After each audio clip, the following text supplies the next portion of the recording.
Judul karya Kepalsuan Cinta. Bab 53, penulis Neng Neng. Arga POP. Pagi hari di penghujung tahun, sudah biasa cuaca mendung menemani. Rintik air hujan mulai membasahi bumi. Gerimis melanda. Mendungnya pagi hari ini sama seperti suasana hatiku yang tak kalah kelabu. Aku menatap perempuan cantik yang kini masih terbaring lemah di atas ranjang. Bergelung selimut tak ingin beranjak. Entah apa yang dia pikirkan. Hanya saja dia menjadi begitu sungkan, bahkan untuk sekedar menyapaku dengan benar. Depresi Mira semakin menjadi. Setelah sebelumnya, Mira sempat stabil. Namun karena terlalu banyak beban pikiran hingga membuatnya merasa tertekan, dia kembali mengidap depresi. Sebaiknya kamu berlaku lembutlah kepadanya. Jangan buat dia tertekan. Jika kehadiranmu sebagai suami tidak dianggapnya, paling tidak jadilah sahabat yang baik untuknya. Buat dia nyaman dan percaya padamu. Jangan membuatnya kembali trauma. Dokter yang memeriksa Almira menepuk pundakku lembut. Berlalu begitu saja meninggalkan aku dengan sejuta kebingunganku. Aku berjalan pelan menuju ranjang tempatnya tertidur beberapa hari terakhir, mengganti kompresan tepat di dahinya. Setelah kejadian pertengkaran hebat tempo hari, kondisi kesehatan Almira menurun. Miraku mengalami demam tinggi hingga membuatku panik luar biasa. Lalu keesokan harinya, Almira selalu merasa cemas, gelisah, sering mengatakan menyesal atas segala perbuatannya. Juga sering merasa jika dia mengulang kembali masa-masa yang terlewatkan olehnya.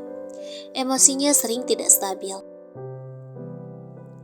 Kadang Mira murung, kadang menangis, kadang tertawa, kadang tersenyum, bahkan kadang sering menjerit meluapkan kekesalannya dalam waktu bersamaan, melempar benda apa saja yang berada di dekatnya. Aku tahu semua yang terjadi bukan atas dasar keinginan Mira. Hanya saja secara psikologisnya, mental Mira memiliki gangguan depresi, dan semua itu sangat berakibat fatal bagi kesehatan jiwanya. Jutaan sesal mendadak bersemayam dalam hati. Pria egois ini tidak ingin melepaskan apapun yang sudah diklaim menjadi miliknya. Ra, bolehkah aku melukai otak ini, agar aku mampu melupakan kamu, lalu dengan ikhlas, aku bisa melepaskanmu berbahagia dengan orang lain. Kenapa harus dengan dia kamu merasa bahagia, Ra? Kenapa bukan aku saja? Aku memegang tangannya lembut, menciuminya bertubi-tubi. Rasanya begitu sesak saat kita tahu orang yang menjadi mimpi kita dan kita perjuangkan setengah mati ternyata tidak pernah ingin ada di samping kita. Sakit, itulah yang aku rasa. Ra, sadarlah. Air mata ini sudah kembali luruh, membasahi lengan yang sedari tadi aku genggam. Tiba-tiba saja mata Almira terbuka. Segera dia bangun, lalu mengedarkan pandangan layaknya orang linglung. Sayang, sudah bangun. Aku menatapnya dengan pandangan datar. Aku tidak bersalah. Dia mengeleng, menghindari tatapanku. Sakit kembali menerpa. Tapi aku bisa apa selain mencoba menerima keadaan ini? Lalu mulai menata rasa dengan mencoba mengembalikan mental Mira menjadi sedia kala. Aku tersenyum lembut, sebisa mungkin menyembunyikan lukaku sendiri. Ra, mau berteman denganku? Aku kembali tersenyum, menyodorkan tanganku tepat di hadapannya. Dia mengernyit bingung, lalu mulai membalas tatapanku. Teman? Mas Arga suamiku, bukan temanku. Dia menggeleng berulang kali. Meskipun suami, tidak apa-apa jika kita berteman. Justru pertemanan kita akan menjadi lebih leluasa karena kita memiliki label halal. Aku terkekeh geli. Namun rupanya candaanku ini membuat keringetan dahinya mengendur. Perlahan dia mulai menerima jabatan tanganku dengan takut-takut. Hai, namaku Arga Winata, ucapku sambil menjabat tangannya, mengguncangnya ke kiri dan ke kanan. Aku Almira Husna. Dia membalas jabatan tanganku, lalu menunduk malu-malu. Perlahan rasa takutnya padaku mungkin mulai memudar, meski hanya sedikit. tidak akan mudah menyembuhkan Almira kembali, tapi aku akan berusaha sekuat tenaga. Mulai sekarang, kita berteman. Apapun keluhanmu, kamu bisa menceritakan padaku. Aku orang yang amanah dan bisa menjaga rahasia. Kamu bisa mempercayaiku sepenuh hati, karena rahasia temanku sama seperti rahasiaku. Bahagia temanku adalah bahagiaku, dan sedih temanku tentu menjadi sedihku juga. Mau berbagi denganku?